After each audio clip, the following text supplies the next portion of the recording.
As protests sweep the nation, more and more companies are releasing statements and announcing initiatives aimed at promoting diversity and inclusion within their walls.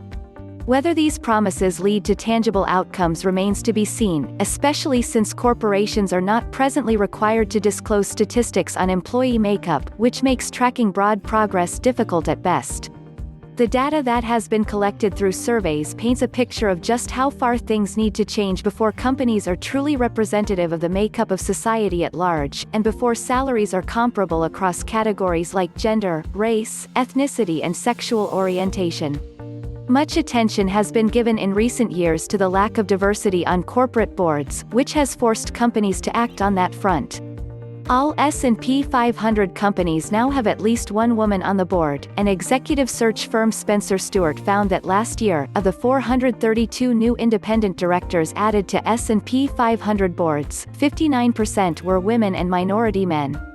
But statistics also show the lack of progress among the corporate workforce.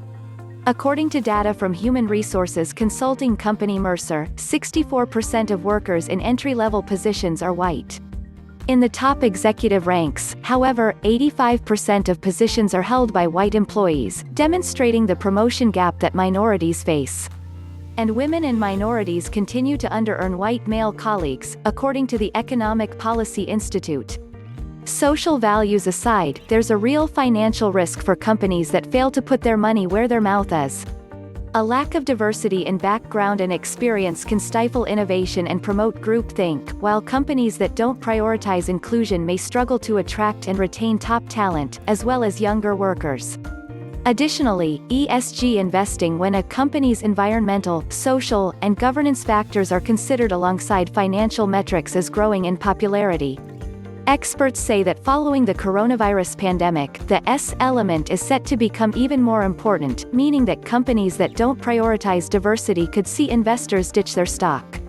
Companies' consideration of diversity and inclusion is not only important on the basis of values, it also has a material impact on their long-term performance, Barclays analysts noted in a research report.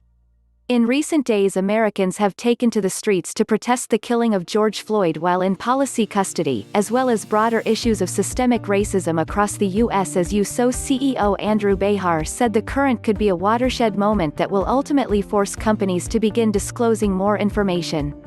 The shareholder advocacy group is among those pressuring companies to provide more transparency around issues including workforce composition, recruitment, retention, pay, and promotion practices.